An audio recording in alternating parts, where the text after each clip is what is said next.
With your books के साथ राबिया लबा। आज हमारे पास किताब मौजूद है, स्क्रैप बुक। ये नॉवेल है डॉक्टर अनीस नागी का।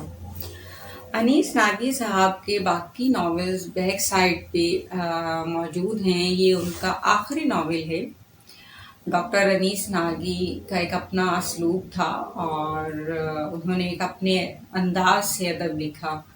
उन्होंने मौजूदा तकनीक के हवाले से अदब नहीं लिखा। जो मुरव्वजा तनकीद या मुरव्वजा अदब का एक पैराया है, उन्होंने उसको टोटली रद्द किया। उसकी एक बहुत बड़ी वजह ये थी कि उनका मुतालिया, उनका मुशाहिदा, उनका तजुर्बा ज़िंदगी का बहुत मुख्तलिफ, बहुत मुनफरिद और बहुत ज़्यादा है। जिस तरह से हुस्न एक ख़ास फासले के बाद धुंधला पड़ जाता है या मांद पड़ जाता है, हमें दिखाई नहीं देता, हुस्न के लिए एक फासला चाहिए।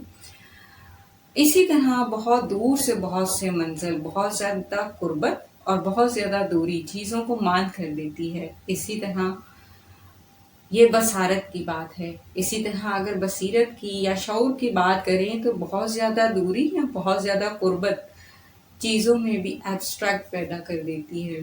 शऊर के हवाले से हमने ये बात की तो शऊर के हवाले से शऊर की स्क्रैप बुक है, जो बहुत ज़्यादा शायद बहुत ज़्यादा कुर्बत की वजह से एक एब्स्ट्रैक्ट आर्ट बन गया है। लिहाजा ये आमकारी का नॉवेल नहीं है, लेकिन आमकारी इससे अपनी दवा, ज़िंदगी की ज़ीस्त की दवा कशीद कर सकता है। नॉवेल की टेक्निक बहुत मुनफरिद है। नॉवेल अमूमन ज़िंदगी का अहाता करता है। ये ज़िंदगी का अहाता करता नॉवेल है, लेकिन ये चंद घंटों पे मोहित नॉवेल है।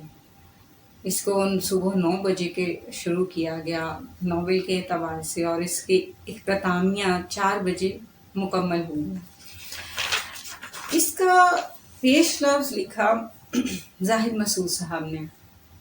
जाहिद मसूद लिखते हैं, इनके नॉवेलों की बुनियाद तीसरी दुनिया में इंसानी वजूद की तिलमिलाहट, बेबसी और आज़ादी की ख्वाहिश है।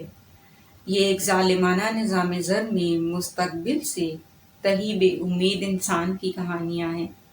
इस एतबार से अनीस नागी के नावल हमारे मुआशरती तारीख़ के नावल हैं, जिनमें हमारा अहद चलता हुआ दिखाई देता है। वो मज़ीद लिखते हैं, इस नावल का डिज़ाइन भी कुछ गैर मामूली है। इसका अमल सुबह 9 बजे शुरू होता है और 4 बजे सपहर ख़त्म हो जाता है। 7 घंटों के दौरानिए में बहुत सी शक्लें बनती और बिगड़ती हुई दिखाई देती हैं, जो एक अहद इंतशार की अलामतें हैं। जाहिद मसूद 2 जनवरी 2009। जमालियात ने इसे 2009 में शाया किया और अनीस नागी के यहाँ तजुर्बा बहुत ज़्यादा है, मुशाहिदा और मुताला बहुत ज़्यादा है। वो हमें यूनिवर्सिटी में इंटरनेशनल लिटरेचर पढ़ाते थे, जो मज़मून बाद में नसाब से नहीं मालूम क्यों निकाल दिया गया। Rumi, Homer, Shakespeare, Dickens, Tolstoy, मॉब्सा, मिल्टन, मतलब हम ये सब कुछ पढ़ के आते थे उर्दू लिटरेचर में, लेकिन आने वाले नसाब में ये चीज़ें निकाल के बच्चों के साथ काफ़ी जुल्म हुआ। इसके अलावा अनीस नागी की जितनी तहरीरें हैं, जितने नावल हैं, उनमें भी हमें उनका एक अपना आर्ट वर्क, एक एब्स्ट्रैक्ट आर्ट नज़र आता है। ये शऊर की स्क्रैप बुक है। शऊर जब एक इंतहा को पहुंच जाता है तो वो किस तरह से मुंतशिर हो जाता है, उसका वो किस तरह से इंतशार पजीर होता है, या किस तरह से एक आतिशफिशानी होती है उसमें। इस नावल में हमें ऐसे हकाइक मिलते हैं। नावल चूँकि ज़िंदगी का अहाता करता है, इसलिए ये नावल भी ज़िंदगी का अहाता करता दिखाई देता है। वो जवानी जहाँ से हम ज़िंदगी का आगाज़ करते हैं, ज़िंदगी के आखिरी सफ़र तक किस तरह से एहसासात, महसूसात, तग़य्युरात और फ़ी ज़माना हकीकतें किस कदर बदल जाती हैं और सफ़ाकी की सूरत इख्तियार कर लेती हैं, ये इस नावल में हमें बहुत खूबसूरती से मिलता है। گرچہ ان کے لکھنے کا انداز ایبسٹریکٹ ہے لیکن اسے سمجھا جا سکتا ہے۔ ناگی صاحب کے ہاں ایک بہت خوبی ہے ڈاکٹر انیس ناگی کی ہاں، ان کے مردانہ کردار پورے جیتے جاگتے سماجی کردار ہیں اور اپنی پوری نفسیات کے ساتھ موجود ہیں۔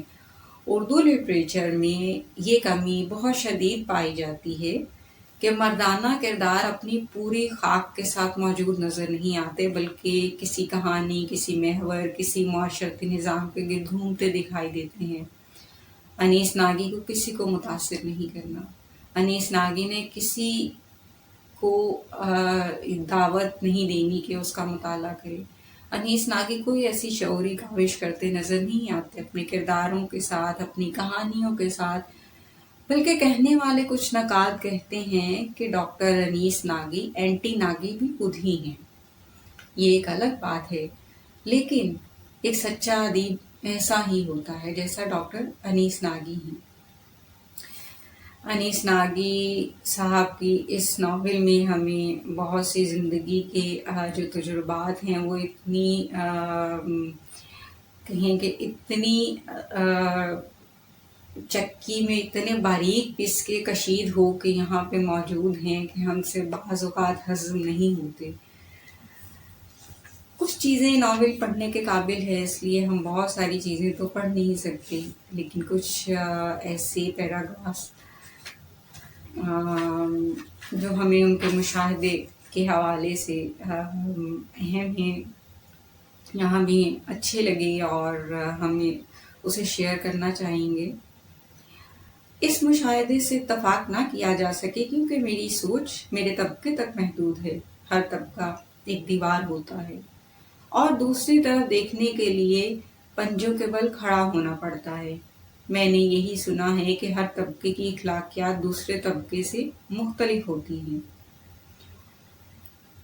اچھا، اسی کے آگے کہاں اور جگہ لکھتے ہیں اسی پیج پہ، میرے دو دوست ہیں، ایک کا نام پروفیسر شاکر ہے، دوسرا دوست سہیل ہے جو آرکیٹیکٹ ہے، پڑھا لکھا ہے اور اپنے فن میں ماہر ہے، لیکن وہ پریشانیوں کا شکار ہے۔ وہ اپنے طور پر داستان ہے، یہ داستان اس نے خود نہیں لکھی، زندگی نے اس سے لکھوائی ہے۔ ایسے بہت سے خوبصورت جملے جو آپ کو ان کے یہاں ایک کشید مشاہدہ، ایک کشید تجربہ نظر آتا ہے۔